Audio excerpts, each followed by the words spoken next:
નમસ્કાર મિત્રો દેશ અને દુનિયાના સુપરફાસ્ટ સમાચારમાં તમારું સ્વાગત છે। ગુજરાતમાં દત્તક લેવામાં દીકરીઓ પ્રથમ પસંદ જોવા મળી છે। ગુજરાતમાં છેલ્લા 10 વર્ષમાં 1297 બાળકો દત્તક લેવાયા છે, જેમાં 55% દીકરીઓ છે। વિદેશમાં પણ 14 બાળકોને આશરો મળ્યો છે, જ્યાં દીકરીઓને પ્રાથમિકતા અપાય છે। દેશમાં બાળક દત્તક લેવા માટે હાલ સરેરાશ 3 વર્ષ અને 6 મહિનાનો રાહ જોવાનો સમયગાળો છે। દંપતીની ઉંમરના સરવાળા અને સિંગલ પેરેન્ટ માટે નિયમો નક્કી કરાયેલા છે। ખાસ કરીને પુરુષ સિંગલ પેરેન્ટ્સને બાળકી દત્તક અપાતી નથી।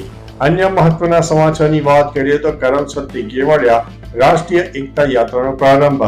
સરદાર પટેલની 150મી જન્મ જયંતિ નિમિત્તે તેમની કર્મભૂમિ કરમસદથી રાષ્ટ્રીય એકતા યાત્રાનો શુભારંભ થયો।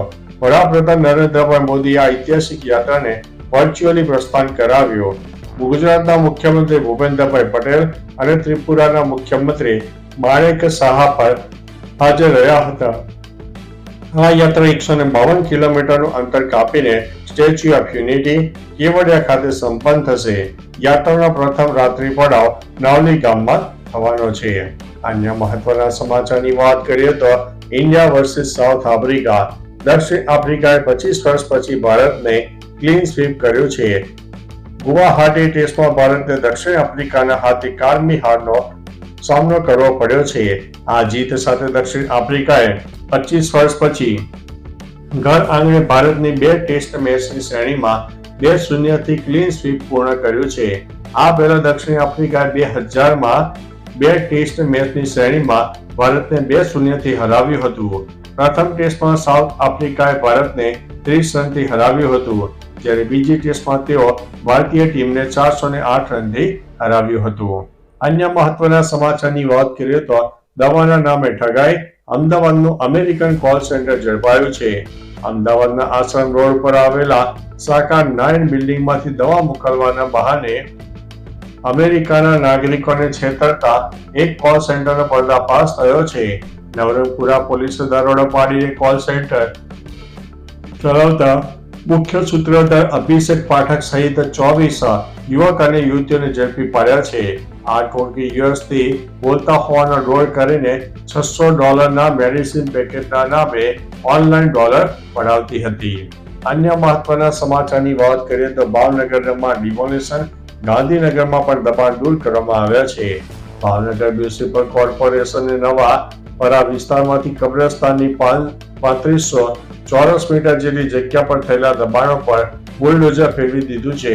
આ મેગા ડિમોલિશનમાં 25 થી 30 જેટલા દબાણો અને 2 ધાર્મિક સ્થાનો પણ દૂર કરવામાં આવ્યા છે।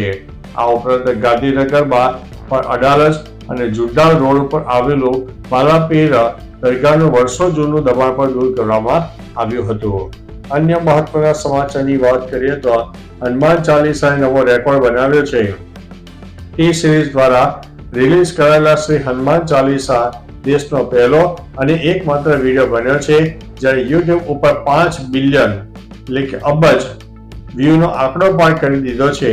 આ ભક્તિ વિડીયો 10 મે 2011ના રોજ અપલોડ કરવામાં આવ્યો હતો અને હવે યુટ્યુબના ઓલ ટાઈમ મોસ્ટ વ્યૂ વિડીયોઝની વૈશ્વિક યાદીમાં પણ તેનું સ્થાન બનાવી ચૂક્યો છે। અન્ય મહત્વના સમાચારની વાત કરીએ તો હાઈટેક બુટલેગરો। ગૂગલ મેપ્સ પર દારૂના અડ્ડા જોવા મળી રહ્યા છે। ગુજરાતના બુટલેગરોએ દારૂના ધંધા માટે ગૂગલ મેપનો ઉપયોગ શરૂ કર્યો છે, જેના પર રાજ્ય પરના 31 અડ્ડાના લોકેશન અપલોડ કર્યા છે। આમાંથી 29 દેશી દારૂના અને 2 વિદેશી દારૂના ઠેકા પણ છે। લોકેશન સાથે કેટલાક સ્થળોએ ફોટોગ્રાફ પણ અપલોડ કરાયા છે, જેથી નવા ગ્રાહકોને પહોંચવું સરળ બને। તાપી, રાજકોટ અને સુરત લોકેશનમાં દારૂ બનાવવાની ભઠ્ઠીઓ અને દારૂ પીતા લોકોમાં ફોટો પણ જોવા મળ્યો છે। મિત્રો, અન્ય મહત્વના સમાચારની વાત કરીએ તો જિગ્નેશ મેવાણીનો ડીજીપીને વધુ એક સવાલ।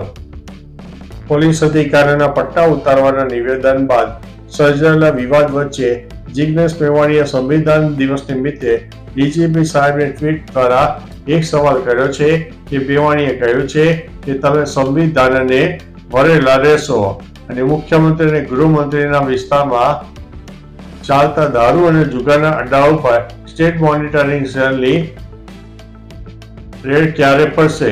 તેમણે ડીજીપીને નિવૃત્તિ પહેલા આટલું કરીને પોલીસનું મનોબળ વધારવા માટે આશા વ્યક્ત કરી છે.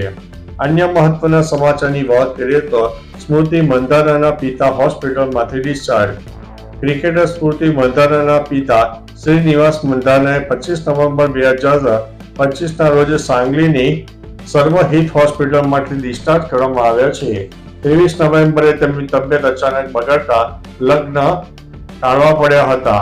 તબીબી રિપોર્ટ અનુસાર તેમની સ્થિતિ સંપૂર્ણપણે સ્થિર છે અને એન્જિયોગ્રાફીમાં કોઈ બ્લોકેજ મળી આવ્યું નથી, જેથી પરિવાર અને પ્રશંસકોએ રાહત અનુભવી છે. મિત્રો, અન્ય મહત્વના સમાચારની વાત કરીએ તો લોરેન્સ બિશ્નોઈના નામવાળી જેકેટનું વેચાણ. રાજસ્થાનના કોટપુતલી પોલીસમાં એક મોટી કાર્યવાહી કરીને 3 યુવકોને ધરપકડ કરી છે. આ યુવકો ગેંગસ્ટર લોરેન્સ બિશ્નોઈના નામવાળી જેકેટ વેચીને યુવાનો સુધી તેને પ્રચાર પહોંચાડવાનો પ્રયાસ કરી રહ્યા હતા. માહિતી મળતા જ કોટપુતલી સિટી પ્લાઝામાંથી પોલીસે આ 3 આરોપીઓની ધરપકડ કરી છે અને તેમની પાસેથી 35 જેકેટ જપ્ત કર્યા છે. પોલીસ ગેંગસ્ટર નામનો પ્રચાર કરનારાઓ ઉપર કડક કાર્યવાહી કરી રહી છે. અન્ય મહત્વના સમાચારની વાત કરીએ તો આરએસએસની મજાક ઉડાવતી ટી-શર્ટ. કોમેડિયન કુણાલ કામરા ફરી એકવાર વિવાદમાં ઘેરાયા છે. તેમણે એક્સ પર એક ટી-શર્ટ પહેરેલી તસવીર પોસ્ટ કરી છે, જેમાં કથિત રીતે આરએસએસની મજાક ઉડાવવામાં આવી હતી. આના કારણે ભાજપ દ્વારા સખત નારાજગી વ્યક્ત કરવામાં આવી છે અને કામરાને ચેતવણી આપવામાં આવી છે. ભાજપના નેતાઓએ આ પોસ્ટને અપમાનજનક અને ભડકાઉ ગણાવી છે. વિવાદ વધતા કુણાલ કામરાએ સ્પષ્ટતા કરી છે કે આ ફોટો કોઈ કોમેડી શો કે ક્લબમાં લેવામાં આવ્યો નથી. તો ચાલો મિત્રો, ફરીથી દેશ અને દુનિયાના સુપરફાસ્ટ સમાચાર લઈને મળતા રહીશું. ત્યાં સુધી અમને રજા આપશો. નમસ્તે.